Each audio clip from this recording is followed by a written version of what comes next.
नमस्कार. आज पाहतोय आपण उन्हाळा आलाय. महाराष्ट्रात जवळपास अर्धा महाराष्ट्र सध्या दुष्काळी म्हणून जाहीर झालेला आहे. आणि या सगळ्या स्थितीमध्ये जेव्हा आपल्याला पाणी कमी पडतं, त्यावेळेस साहजिकच शेतकरी असो किंवा सामान्य नागरिक असो, तो आपल्या शासकीय पाणीपुरवठा योजनेला पर्याय म्हणून बोरवेल खोदकाम हाती घेतो. आणि आज आपण पाहत असो की उन्हाळ्यामध्ये सगळीकडे प्रचंड मोठ्या प्रमाणामध्ये बोरवेलचे खोदकाम सुरू असताना दिसते. परंतु होतं असं की हे जे बोरवेलचं खोदकाम आहे, हे शाश्वत स्वरूपाचा उपाय म्हणून लागू होत नाही. आज आपण पाहतोय की अगदी गेली 8-10 वर्ष सुरू असलेले काही बोरवेल्स जे आहेत, ते कोरडे पडलेले किंवा त्याची पाण्याची पातळी खोल गेलेली आपल्याला आढळते. आणि अशा वेळेस मग नागरिक आमच्यासारख्या या क्षेत्रामध्ये काम करणाऱ्या भूजल वैज्ञानिकाला प्रश्न विचारतात की आता आमच्या बोरवेलचं पाणी कमी झालं आहे किंवा भूजल पातळी खोल गेली आहे, तर हे याच्यावरती उपाय काय, याच्यावर मार्ग काय? असे विचारणारे असतात. या व्यतिरिक्त असेही लोक असतात की अशा वेळेस ते सरळ सरळ स्वतः निर्णय घेतात आणि जर त्यांच्याकडे जागा उपलब्ध असेल तर लगेच पर्यायी दुसऱ्या ठिकाणी ते पुन्हा एकदा बोरवेल करून बघतात. समजा पर्यायी जागा नसेल किंवा आधीचं जे बोरवेल आहे त्याचं जी खोली आहे, ती खोली समजा एक 200 फूट वगैरे असेल, तर पुन्हा मग दुसरा एक बोरहोल 250-300 फुटापर्यंत, 350 फुटापर्यंत, 400 फुटापर्यंत असं अधिकचं खोलीवर जाण्याचं प्रमाण, जेणेकरून आपल्याला खात्रीचं पाणी मिळेल या अपेक्षेनं पुन्हा जास्त खोलीचे. त्यामुळे एकूणच जर बोरवेल खोदकाम हा जर विषय तुम्ही बघितला तर लोकांमध्ये एक प्रकारची स्पर्धा लागते की अधिकाधिक संख्येनं बोरवेल घेणे आणि अधिकाधिक खोलीपर्यंत जाणे. जर आपण सोलापूरसारखा पट्टा जर बघाल किंवा उस्मानाबादसारखा भाग बघाल, बीड जिल्हा किंवा लातूरचा दुष्काळी पट्टा जर बघाल, हा सगळा पर्जन्यछायेचा जो प्रदेश आहे आणि त्याला आपण अवर्षणप्रवण भाग म्हणतो. हा सगळा जो भाग आहे ना, या भागामध्ये अशा पद्धतीने बोरची संख्या आणि खोली ही प्रचंड मोठी आहे. जवळपास एक 1,500 ते 2,000 बोरवेल हे साधारणतः एका छोट्याशा गावामध्ये आढळून येऊ शकतात. म्हणजे बंद पडलेले आणि सुस्थितीत असलेले. एका शेतकऱ्याकडे साधारणतः एक 10 एकर जमीन आपण जर गृहीत धरली, तर 10 एकरामध्ये एक शेतकरी जवळपास 25 ते 30 बोरहोल मारतो. एवढं मोठं बोरवेलचं संख्या आहे. शहरी भागात जर तुम्ही म्हणाल, तर प्रत्येक सोसायटीमध्ये आणि प्रत्येक इंडिव्हिज्युअल घरामध्ये पर्यायी ऑप्शन म्हणून पर्याय म्हणून अशा पद्धतीचं बोरवेल असलंच पाहिजे, अशी एक लोकांची भूमिका असते. त्यामुळे तुम्हाला प्रत्येक सोसायटीमध्ये आणि प्रत्येक ठिकाणी असं बोरवेल दिसेल. अर्थातच एवढ्या मोठ्या संख्येनं जर बोरवेल असतील, तर निश्चितपणे हा जो भूजल उपसा करण्याची जी स्पर्धा आहे, त्याच्या तुलनेमध्ये भूजल पुनर्भरण मात्र तितकंसं होत नाही. त्याबद्दल फारशी जागरूकता नाही आणि त्यामुळे या भूजल उपशाच्या स्पर्धेतून भूजल पातळी खालवणे आणि पर्यायानं बोरवेल बंद पडणे किंवा बोरवेलला पाणी कमी येणे असे प्रकार दिसतात. बोरवेल आटण्याची अनेक कारणं आहेत. बोरवेलचं पाणी कमी होण्याची अनेक कारणं. सर्वात पहिल्यांदा त्या ठिकाणची असलेली भूजल पातळी आणि बोरवेलची खोली ह्या दोन्हीचं प्रमाण एकदा बघितलं पाहिजे.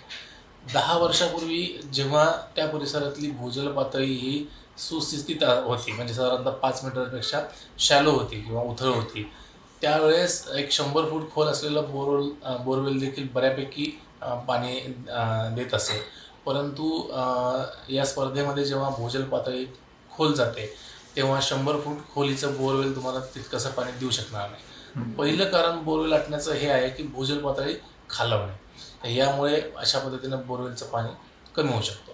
आता संपूर्ण परिसरातली जर भूजल पातळी खालवली तर सगळ्याच बोरवेलला प्रॉब्लेम येईल. पण कधी कधी आपल्या असं लक्षात येतं की जे बाकीचे बोरवेल असतात आपल्या आजूबाजूचा, त्यापैकी काही बोरवेल हे चांगल्या स्थितीमध्ये असतात, त्याला चांगलं बऱ्यापैकी पाणी येतं. पण आपलं बोरवेल आहे किंवा एखादं ठराविकच बोरवेल आहे, त्याला मात्र पाणी कमी होतं किंवा काय. याला कारण असं आहे की आपल्याकडे जो भूगर्भ आहे तो काळा पाषाण किंवा ज्याला आम्ही बेसाल्ट म्हणतो, अशा बेसाल्ट नावाच्या दगडांना हा बनलेला आहे. आणि बेसाल्ट या दगडाचे जे गुणधर्म आहेत, त्या बेसाल्टच्या पोटात असणाऱ्या फटी आणि भेगा यातून जे पाणी वाहण्याचे जे गुणधर्म आहेत ते अत्यंत ज्याला आपण असं म्हणतो की बेभरोशाची अशा पद्धतीचे आहे.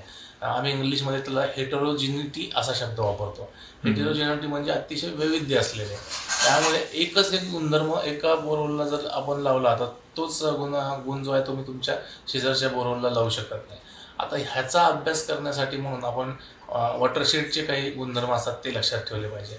आपण वॉटरशेड तुम्ही ग्रामीण विकासाच्या व्याख्यामध्ये पाहिलं असेल की एखादं पाणलोट जे आहे त्याचा माथा आणि पायथा, आणि ह्या माथा आणि पायथ्यापर्यंत तुमचे एक जो पाणलोटाचा मुख्य प्रवाह आहे त्याला येऊन मिळणारे आणि अनेक असंख्य झरे ओढे जे की उताराच्या दिशेने वाहत असतात. अशा पद्धतीचे चढ उतार हे पाणलोटामध्ये असतात. शहरी स्थितीमध्ये अगदी तसंच होतं की शहरात देखील पाणलोटच असतं. फक्त या उतार चढावामध्ये बांधकामं झाल्यामुळे जमिनीचा मोठा भाग जो आहे, भूभाग जो आहे तो आच्छादन झाल्यामुळे, नैसर्गिक अवस्थेत न राहिल्यामुळे रिचार्ज होण्याच्या जागा मात्र त्या मानाने कमी झालेल्या असतात. आणि अशा वेळेस काय होतं की हे जे बोरवेल्स असतात ज्या ठिकाणी अशा पद्धतीचे भूभाग बदलतात. आपण नवीन नवीन बांधकाम होताना बघतो. नवीन बांधकामासाठी काही ठिकाणी पाया खोदण्यात होतो. तो पाया आजकाल आपण शहरामध्ये बघतोय. पूर्वी तो पाया हार्डली बंगला किंवा घर दुमजली घर तिमजली घर जर बांधलेलं असेल तर त्यासाठी जर खोदला जाणारा पाया असायचा तो हार्डली 10-20 फूट किंवा हार्ड रॉक लागेपर्यंत एवढाच तो असायचा. परंतु आता ज्या उंच मजल्यांच्या बिल्डिंग 10, 15, 20 मजल्याच्या बिल्डिंग आपण बघतो की आपल्या पुण्यामध्ये होत आहेत. अशा ठिकाणी पाया देखील तुलनात्मकरित्या तितकाच खोल घ्यावा लागतो. अगदी रिसेंटली मी एक बिल्डिंग बघितली ज्याच्यामध्ये तो जवळपास 200 फुटापेक्षा जास्त होता. तर एवढा मोठा पाया जेव्हा आपण खोदतो तेवढं खडक जे आहे तेवढे खडक आपण त्यातनं काढतो भूगर्भातनं. अशा वेळेस जे ॲक्विफर्स असतात ज्याला आपण जलधर म्हणतो ते सगळे जलधर ॲक्विफर्स उघडे पडतात. आणि उघडे पडल्यामुळे भूगर्भातलं सगळं पाणी आहे त्या खड्ड्यामध्ये, ज्या बिल्डिंगच्या पायाच्या रूपाने खोदलेला खड्डा असतो त्यामध्ये ते सगळं पाणी येतं आणि मग बांधकामासाठी ते सगळं पाणी उपसून बाहेर फेकावं लागतं. आणि त्यामुळे होतं काय की तो ॲक्विफर मोठ्या प्रमाणामध्ये रिता होतो. कालांतराने बांधकाम केल्यानंतर त्याच्या भिंती जरी प्लास्टर केल्या जातात आणि पुन्हा ते सगळं भरून निघतं. अशा वेळेस पुन्हा एकदा तो ॲक्विफर पाणी साठायला सुरुवात करतो. परंतु मधल्या काळात काय होतं की खूप वेळ गेलेला असतो. जेव्हा तो डिवॉटर झालेला असतो त्यावेळेस जी पोकळी जमिनीमध्ये निर्माण होती त्या पोकळीमध्ये काही म्युच्युअल ॲडजस्टमेंट होतात त्याच्यामध्ये. त्यामुळे जमिनीच्या खालचे जे प्रवाह असतात त्यांची दिशा बदलली जाते. जे की आधी ज्या दिशेने होते त्या दिशेने नाही. आता उदाहरणार्थ जिथे कुठे पाया खोदलेला आहे त्याच्या खालच्या बाजूला टेल साईडला जर तुमचं घर असेल समजा तर पहिल्यांदा तर तुमचं पाणी एकदम गायब होणार आणि नंतर तो पाया वाहून गेल्याच्या नंतर जेव्हा प्रवाहांची दिशा बदलेल, जर त्या बदललेल्या दिशेच्या स्थितीमध्ये जर ती दिशा जर तुमचं जे लोकेशन आहे त्याला अनुकूल जर नसेल तर अर्थातच तुमचं पाणी जे पुन्हा वापस येणं शक्य होणार नाही. कदाचित त्याचा उलटा परिणाम देखील दिसतो की कालपर्यंत, आता उदाहरणार्थ माझ्या सोसायटीमध्ये जेव्हा आम्ही बोरवेल केलं तेव्हा त्याला पाणी लागलेलं नव्हतं, अतिशय कमी लागलेलं होतं. अशा वेळेस आम्ही त्यांना सांगितलं की हे तुम्ही बंद करू नका किंवा त्याला बुजवू नका, आपण त्याला रिचार्ज वेल म्हणून वापर करू आणि भविष्यात कधी पाणी आलं तर वापरण्यासाठी कामाला येईल. तर कारण वेगवेगळ्या ठिकाणी अशा पद्धतीचे खोदकामं सुरूच असतात त्याच्यामुळे जमिनीच्या खालचे प्रवाह बदलू शकतात आणि म्हणून आम्ही ते बोरवेल तसंच ठेवलेलं आहे. आजही ते 10-15 मिनिटं चालतं, पण भविष्यामध्ये कदाचित जेव्हा असे प्रवाह बदलतील तर हेच बोरहोल खूप जास्त प्रमाणात सुद्धा पाणी देऊ शकतं. परंतु सगळ्यांना खात्रीनं जर पाणी मिळायचं असेल तर मला असं वाटतं की भूजल पातळी या गोष्टीवर आणि एकूण बोरहोलची खोली या गोष्टीकडे लक्ष ठेवणं जास्त गरजेचं आहे. बहुतांश वेळा असं बघितलं जातं की जेव्हा एखादा बोरहोल आटतो तेव्हा आपण लगेचच एकतर पर्यायी ठिकाणी दुसऱ्या बोरहोलची व्यवस्था करण्यामध्ये जातो किंवा मग अधिकच खोल बोरहोल करण्यासाठीचा प्रयत्न करतो. मला असं वाटतं हे करण्याच्या अगोदर काही ऑप्शन्स असतात, काही पर्याय आहेत, त्याचा विचार केला पाहिजे. सगळ्यात महत्त्वाची गोष्ट म्हणजे आपलं बोरहोल का आटले याचा एकदा विचार केला पाहिजे. साधारणतः आजूबाजूला एकूण बोरहोलची संख्या वाढली आहे का, त्या बोरहोलला कसं पाणी येते किंवा काय, ही जर माहिती हाती असेल तर आपल्याला समजू शकतं की आपल्या बोरहोलला नेमकं पाणी कमी का झालं आणि त्याच्यावर उपाय करणं शक्य आहे की नाही आहे. अशात काही उपाय आहेत की जसं की एक उपाय असा आहे की या बंद पडलेल्या बोरहोलमध्ये जर काही विद्राव्य रसायनं असतात ते जर टाकले तर खालच्या भेगा रिकाम्या होऊन पाणी वाढू शकतो. परंतु हा उपाय अशाच ठिकाणी करता येतो की जिथे बोरहोल हे अत्यंत जुनं आहे. बऱ्याच वेळेस काय होतं की एखादा बोरहोल 10-12 वर्ष झाल्यानंतर खाली जमिनीच्या मुळ्या असतील किंवा गाळात साचण्याचं प्रमाण असेल किंवा कधी कधी जे जमिनीतले जे मिनरल्स असतात ते पाण्यामध्ये साठवून त्याची लेअर जे जसं आपण भांड्यामध्ये खारं पाणी असेल तर भांड्यामध्ये पांढरे क्षार साठवतात ना, अगदी त्या धर्तीवरती ते क्षार जे आहेत ते त्या बोरवेलच्या भिंतीवरती साठतात. शेवाळ असतं, अच्छा. शेवाळ देखील साठतं. असं काही अशा काही सेकंडरी गोष्टी साठल्यामुळे सुद्धा पाणी कमी होऊ शकतं. पण ते सडनली कमी होत नाही, ते हळूहळू कमी होतं. अच्छा. हे लक्षात घेतलं पाहिजे. अगदीच ते एकाएकी पाणी बंद होत नाही. तर अशा वेळेस ते विरघळण्यासाठी म्हणून काही रसायनं असतात. ती जर टाकली त्याच्यामध्ये तर निश्चितपणे त्याचा चांगला फायदा होतो आणि पाणी वाढू शकतो. अच्छा. अजून एक दुसरा उपाय आहे की बऱ्याच वेळेस काय होतं की जे बोरवेल मशीनवाले जी मंडळी असतात, तो जो बोरवेलचा जो केसिंग आहे तो त्यांच्या मनानं खूप जास्त प्रमाणामध्ये टाकतात. म्हणजे साधारणतः एक 20-22 फुटाचा केसिंग टाकतात, जेव्हा की तेवढा आवश्यक नसतो. आणि बऱ्याच वेळेस होतं असं की जसं मी सांगितलं की जर जमिनीखालच्या प्रवाहांचे मार्ग जर थोडेसे बदलले तर एखादा फ्रॅक्चर तिथे कनेक्ट व्हायला मदत होत नाही. अशा वेळेस मध्यंतरी एक मला वाटतं इथे पुण्यामधलीच एक संस्था आहे, त्यांनी बोअर चार्जर नावाची एक टेक्निक काढलेली आहे. त्याच्यामध्ये ते काय करतात, त्याचं नाव जरी बोअर चार्जर असलं तरी ते बोअर चार्ज करत नाही. त्याच्याऐवजी ते काय करतात, त्यांच्याकडे त्यांनी एक मशीन अशी डेव्हलप केलेली आहे की जी जमिनीच्या वरूनच आतमध्ये सोडून आतल्या केसिंगला ते छिद्र पाडू शकते. जेणेकरून कारण एकदा टाकलेलं केसिंग पुन्हा काढणं शक्य नसतं. त्याच्यामुळे आहे त्या केसिंगला जर छिद्र पाडले आणि जर फ्रॅक्चर्स कुठे कनेक्ट होऊ शकले तरी सुद्धा बोरचं पाणी जे ते वाढू शकतं. त्याच्या पाठीमागचा एक उपाय आहे.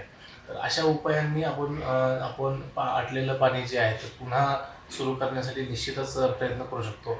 जर आपलं बोर उघड्यावर असेल, म्हणजे बंगल्यामध्ये किंवा सोसायटीच्या आतमधल्या आवारात असेल तर हा उपाय लागू होणार नाही. पण उघड्यावर जर थोडंसं बोरवेल असेल तर पुन्हा एकदा बोरवेल मशीन बोलून रिबोर त्याला करणे हा पण एक पर्याय असू शकतो. की आहे त्या बोरवेलची खोली, कारण आपल्याला आधी आवश्यकता जास्त वाटली नाही म्हणून आपण 90-100 फुटापर्यंतच केलेली असते.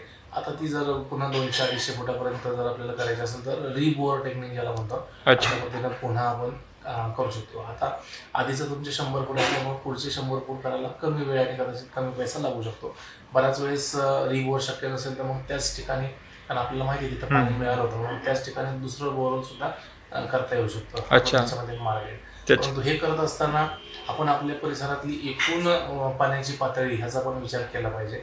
साधारणतः सरकारच आपल्याला 200 फुटापेक्षा जास्त बोरवेल करायला परवानगी देत नाही, नियमामध्ये ते नाही आहे. आणि त्यामुळे 200 फुटाचा हा नियम जो आहे तो सगळ्यांनी पाळला पाहिजे. परंतु असं लक्षात येतं आहे की मुळात ह्या बोरवेल खोदकामावरती सरकारी नियंत्रण जे आहे ते फार कमी आहे. आणि अशा वेळेस अगदी 500 फूट, 600 फूट, 800 फूट इथपर्यंत सुद्धा बोरवेलची खोदकामं चालतात. मुळात बोरवेल खोदकामामध्ये स्पर्धाच इतकी मोठी आहे आणि मग त्या स्पर्धेला बळी पडून सामान्य माणूस देखील पाणी मिळत नाही म्हणून 500-600 फुटापर्यंत खोद जातो. परंतु बोरवेल आटलं म्हणून लगेचच त्याला बंद करणं हे मात्र अजिबात करू नये. आटलेल्या बोरवेलचं तुम्ही वाट बघितली पाहिजे. त्याच्यासाठी रिचार्ज पीट किंवा एक फिल्टरची रचना करून पावसाचं जे पाणी आहे ते दरवर्षी त्या बोरवेलमध्ये सोडणे हा पर्याय करत राहायला पाहिजे. जेणेकरून ह्या बोरवेलला पुन्हा आत्ता जरी आटलं असेल तर कदाचित काही दिवसानंतर पुन्हा पाणी वाढेल, पावसाळ्यानंतर पाणी वाढेल.